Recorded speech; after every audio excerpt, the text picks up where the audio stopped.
আসুন প্রথম করিন্থীয় 13 অধ্যায় 1 পদে ঈশ্বরের বাক্য দেখি। যদি আমি মনুষ্যদের এবং দূতগণেরও ভাষা বলি, কিন্তু আমার প্রেম না থাকে, তবে আমি শব্দকারক পিত্তল ও ঝংঝংকারী করতাল হইয়া পড়িয়াছি। প্রেম ছাড়া যে কোনো বাক্য মৃত এবং সেখানে কোনো অনন্ত জীবন নেই। এটা একটা শব্দকারক পিত্তল ও ঝংঝংকারী করতাল ছাড়া আর কিছুই নয়। আর যদি ভাববাণী প্রাপ্ত হই ও সমস্ত নিগূঢ় তত্ত্বে ও সমস্ত জ্ঞানে পারদর্শী হই, যদিও আমি ঈশ্বরের সমস্ত রহস্য জানি এবং বাইবেলের 66টি পুস্তকের সমস্ত জ্ঞান থাকে, এবং যদি আমার সম্পূর্ণ বিশ্বাস থাকে যাহাতে আমি পর্বত স্থানান্তর করিতে পারি। যদি একজনের বিশ্বাস পর্বতমালাকে স্থানান্তর করতে পারে, তাহলে সেই বিশ্বাস কতটা বড়। কিন্তু যদিও আমার এরকম বিশ্বাস থাকে, কিন্তু আমার প্রেম না থাকে, তবে আমি কিছুই নহি। আর যথাসর্বস্ব যদি দরিদ্রদিগকে খাওয়াইয়া দিই এবং পোড়াইবার জন্য আপন দেহ দান করি, কিন্তু আমার প্রেম না থাকে, তবে আমার কিছুই লাভ নাই। যদিও একজন ব্যক্তির ভালো বিশ্বাস, অনেক জ্ঞান এবং প্রচুর বুদ্ধি থাকে এবং ঈশ্বরের সমস্ত রহস্য জানে, তবুও প্রেম ছাড়া সে কিছুই নয়। বাইবেল আমাদের শিক্ষা দেয় যে যাদের মধ্যে প্রেম নেই তারা কখনো কিছুই অর্জন করতে পারে না। সেগুলি শব্দকারক পিত্তল ও ঝংঝংকারী করতালে পরিণত হবে। আসুন 9 পদ থেকে পড়তে থাকি। কেননা আমরা কতক অংশে জানি এবং কতক অংশে ভাববাণী বলি, কিন্তু যাহা পূর্ণ তাহা আসিলে যাহা অংশমাত্র তাহার লোপ হইবে।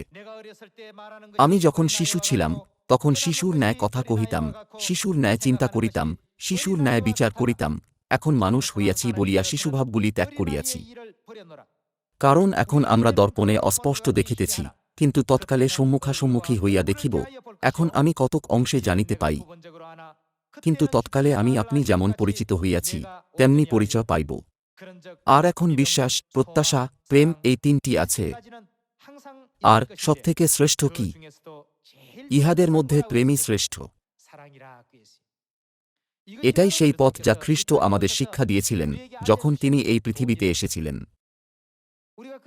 যখন আমরা যিশাই 2 অধ্যায় 2 পদ পড়ি, লেখা আছে, তিনি আমাদিগকে আপন পথের বিষয়ে শিক্ষা দিবেন, আর আমরা তাঁহার মার্গে গমন করিব। সেই পথ কি যা খ্রিস্ট আমাদের শিক্ষা দিয়েছিলেন যখন তিনি এই পৃথিবীতে এসেছিলেন? আমরা বলতে পারি যে এটা হলো প্রেমের পথ। কারোর ভালো বিশ্বাস ও আশা থাকা সত্ত্বেও যদি তার মধ্যে প্রেম না থাকে, তাহলে সে একটা শব্দকারক পিত্তল ও ঝংঝংকারী করতালে পরিণত হবে।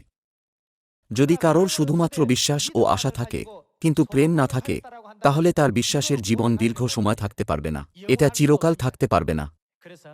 সেই জন্যই খ্রিস্ট এই পৃথিবীতে এসেছিলেন এবং আমাদের প্রেমের নীতি শিক্ষা দিয়েছিলেন। তিনি আমাদের মূল্যবান শিক্ষা দিয়েছিলেন যে আমাদের অবশ্যই প্রেমের অভ্যাস করা উচিত যাতে আমরা একে অপরের সাথে এক হতে পারি।